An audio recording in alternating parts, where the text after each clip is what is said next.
Good morning. Are we back?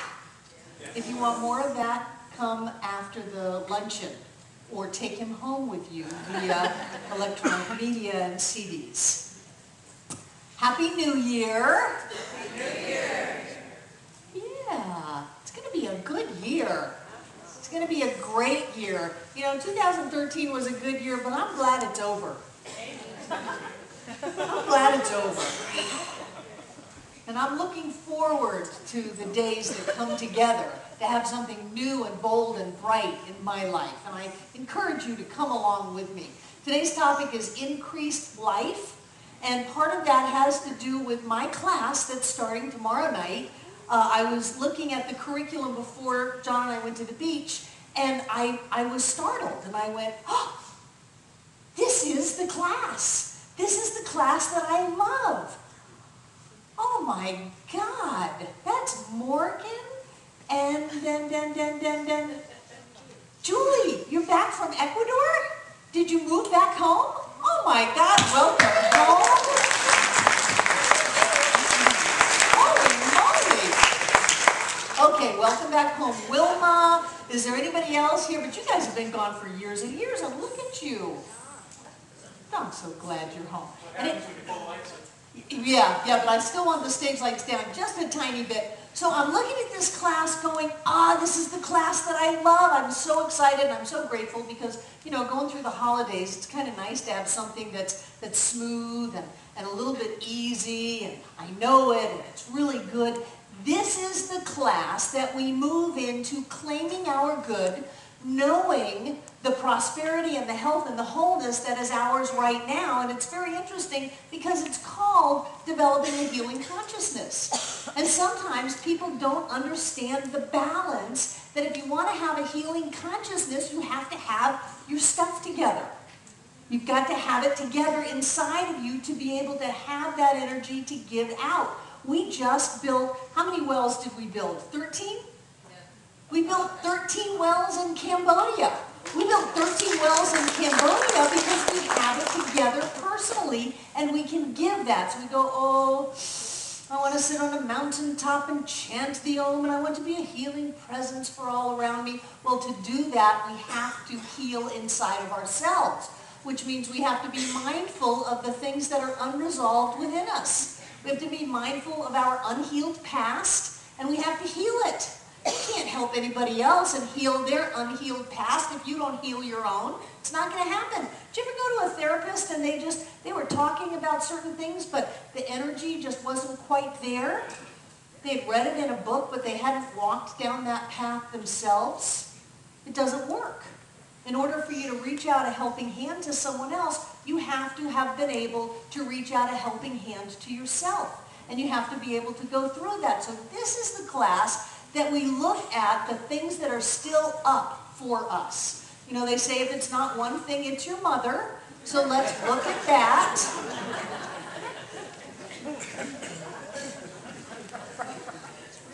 I can say that because my mother lives in Arden.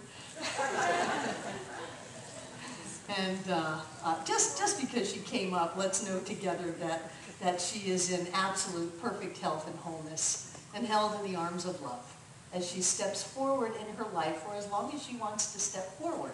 Being 93 years old, she gets to choose that at this stage of her life, how long she wants to be on the planet. So hold her in your hearts and know the highest and best for her with whatever she chooses to do with that. So if it's not one thing, it's your mother. And then if it's not your mother, you're going to need to look at your father. That's why people have issues with God. They say, can't you do this without saying God? Yes, but then I will only be, I would only be creating a situation for you where you can hide from your father issues. If you have an old man up on a cloud who is angry and has forgiveness issues and is a bully and is mean, you have father issues. And people say, we'll turn it into Mother God. Yes, if that helps. So this is the time of life to look at our stuff. What have we got going on? What are we still unresolved in? What is keeping us from being the magnificent, powerful, powerful, creative, spiritual being that we were meant to be. We are not meant to be small. We are certainly not meant to be poor. We are not meant to have things be a problem in our lives. We are meant to surmount those, to rise above and to fly in life. And so this is the time of year when we get to look at ourselves, take a good look at ourselves. Part of the class also on the physical, which is always a reflection of the outer, is always a reflection of the inner, is to strip down buck naked in front of a full-length mirror. Can you do that? Yes, you can. And then you look at yourself. What are your issues? Oh, I'm too fat. Oh, I'm too skinny. Oh, I'm too old. Oh, I'm too young. Oh, my hair is too long. Oh, my hair is too short. Oh, I have a wrinkle. Oh, I don't have a wrinkle. Oh, I have cellulite. Oh, I have cellulite. What are your issues? This is it, folks, until we come around again, and then you've got to do baby stuff again. Baby stuff, childhood, puberty. This is it. This is your vehicle. If you are not loving your vehicle, if you are not supporting yourself and claiming the absolute vibrant health of God in form as you right now, then you're sabotaging yourself. How in the world can you get up, take a glimpse at yourself in the mirror and go, oh God, and expect your body to serve you? Well, I don't know why I'm so tired. You're so tired because your body is tired of being kicked around by you. This is the time to look at yourself. Take a good look at yourself. It's one of the 12 steps, a fearless moral inventory. Take a good look at yourself. Look at your flaws. That's not something to feel bad about. It's an opportunity to grow. Another opportunity to grow. I leave the explicative out. It's an opportunity to grow, an opportunity to heal. What's standing in your way? What lie have you believed about yourself that is living out in real life, in the outer life? It's not real life, in the outer life, that is keeping you in that belief system. Because if it's anything other than you are spirit in form as you, it's a lie. So this is our opportunity to look at ourselves, to listen to every word that comes out of our mouths, to choose, to actually spend some time thinking about what we think about what we say before we're going to say it, and then to pick what we're going to say and to say it over and over and over and over and over and over and over again until we hold it in our hands. We are powerful, creative, spiritual beings alive and well on planet Earth. We decide what we get. If you've got something that you don't want, you picked it. You picked it with your words. You picked it with your thoughts. You picked it with your belief system about how life works and what you think life is going to bring to you. And then you get it and you go, oh, I got screwed. No, you didn't. You picked it. You ordered it. You paid for it. You bought it. You unwrapped the package and you said, this is mine. If you don't want it, get rid of it. One of the things I love about this teaching is it says, turn away from the condition. If you don't like it, stop owning it. Stop talking about it. Stop telling your friends about it. Stop explaining it. Stop justifying it. Stop rationalizing. Stop thinking about it. Well, if I don't think about that, what will I do? That's what the point is. You think about what you want to think about, and then you practice. People say, oh, Barbara, this is so hard. You want me to think about one particular thing every second of the day. That's true. Because if you don't think about what you want to think about, you're going to think about what you don't want, and that's what you're going to get. Because chances are you've thought about what you don't want for a long time. It's easy. You notice that by how quickly you get to the end of the thought. Took all of 3 seconds.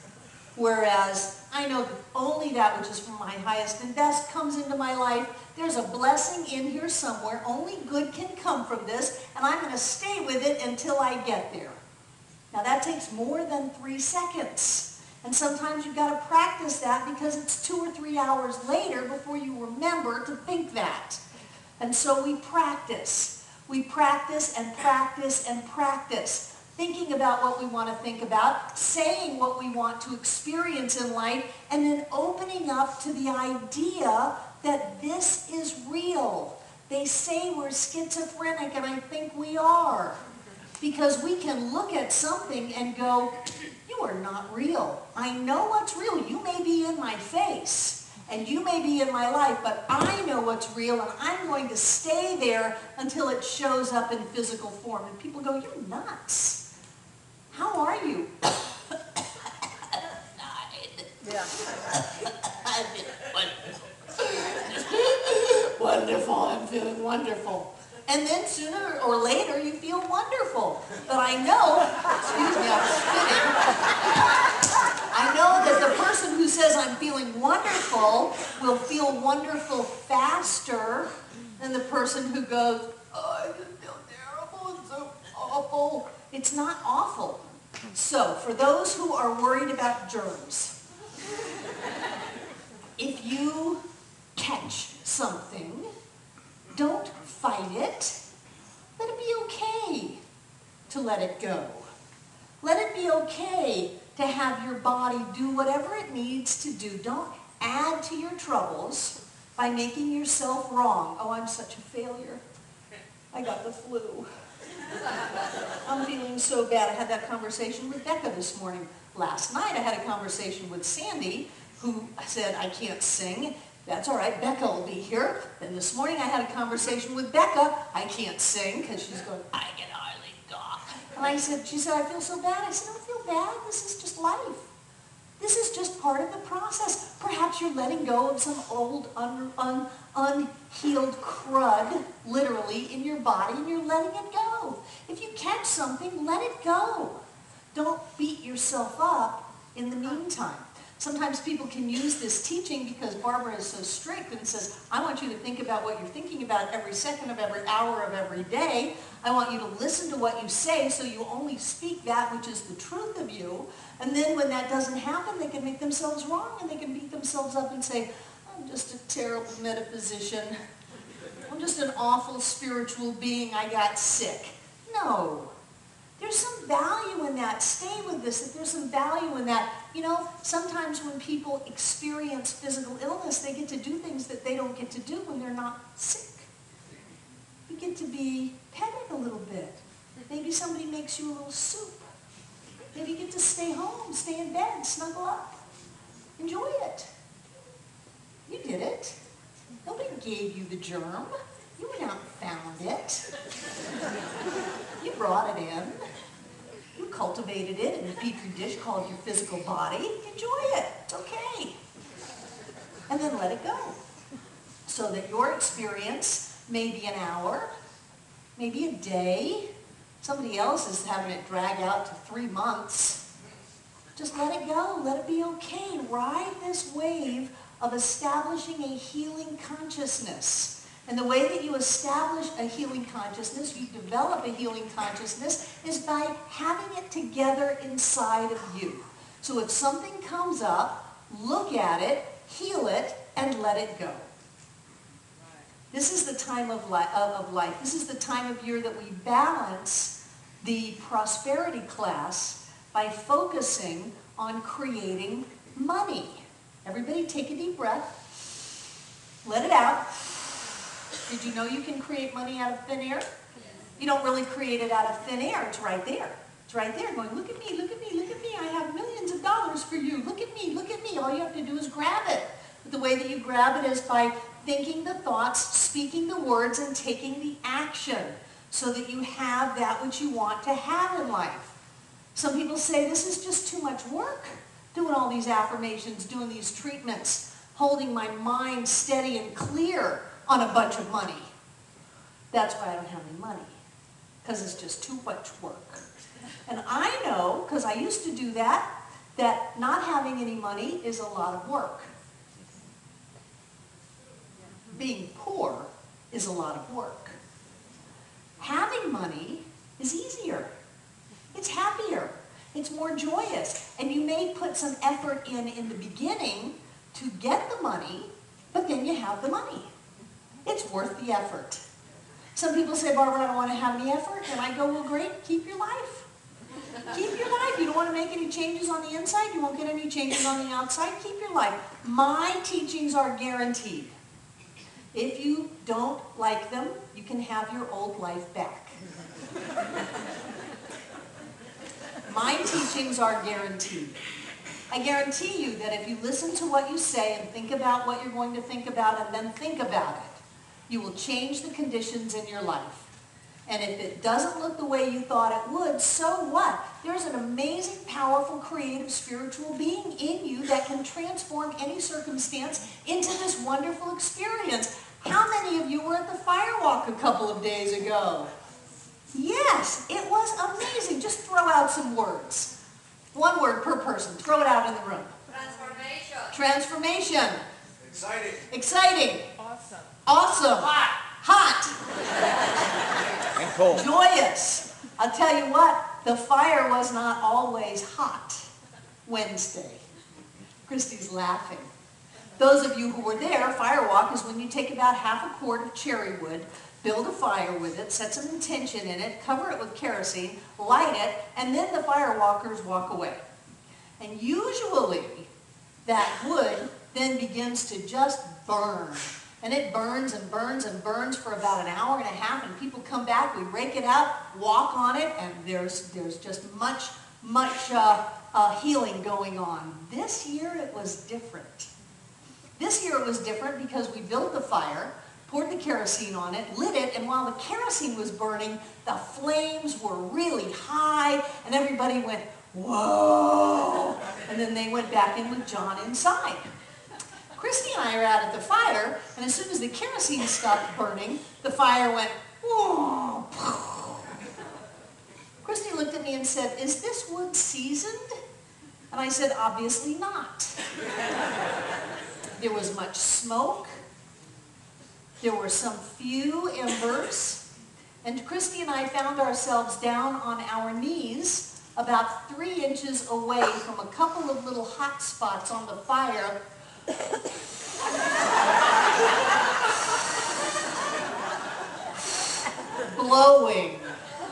blowing wet wood into flame. And what we found is that if we were vigilant and we focused on the little hot spot that we had, we could blow it into a flame. And then we could very carefully take some other pieces from this big, long pile of wood. We're very carefully building a little fire and letting the flames come up. And Christy's doing her thing where she stands in front of it. And it's got a little thicker and a little thicker until finally it would catch. You know how you build a fire? It would catch, and then we would go to another part. Okay, let's go over here.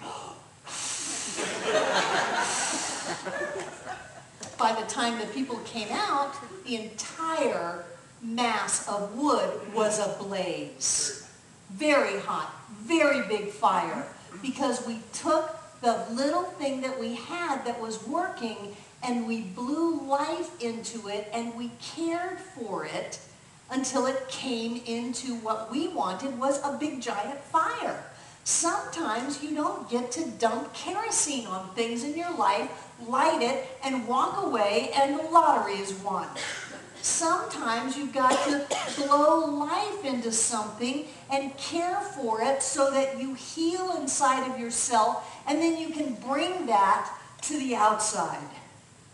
I tell you, it's worth it.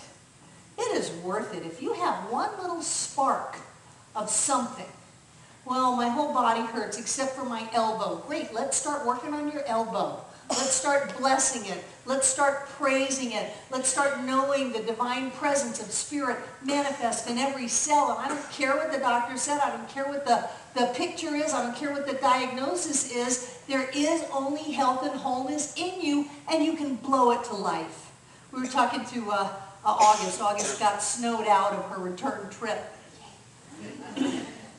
So we were talking to her a lot, and she said, tell me about some of the stories, the healings that have happened in your center. And we started telling her all these stories about physical healings, about emotional healings, about financial healings. And what I noticed is that we can take anything and focus on what we want and blow life into it and have it come up into the flame of life that we want.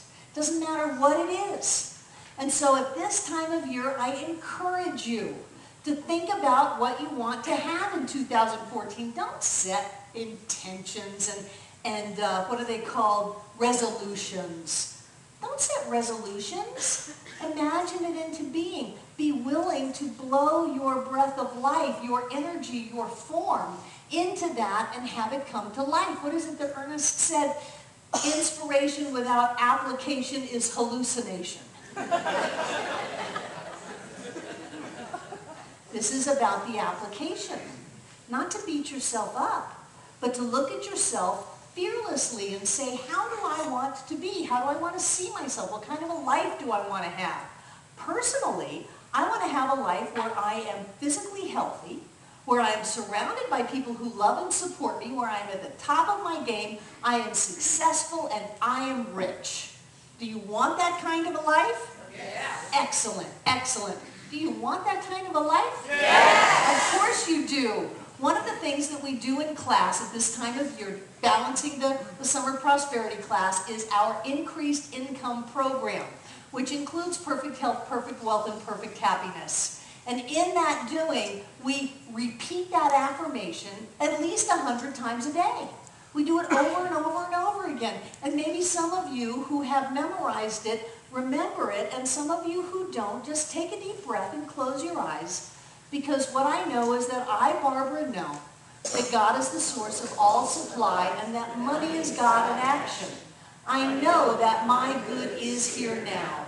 I am so rich and so full that I have an abundance of money to spare and to share today and always. I know that true prosperity includes perfect health, perfect wealth, and perfect happiness. This word, which I speak in faith knowing, now activates universal law, and I accept the results. I bless all that I have now, and I bless the increase. I bless all the others in the increased income program of our center, and I know that we now prosper together in every way. I give thanks for this good, and so it is. If you want that to be your thought, if you want those to be your words, then you will have that be your life in 2014. And so it is.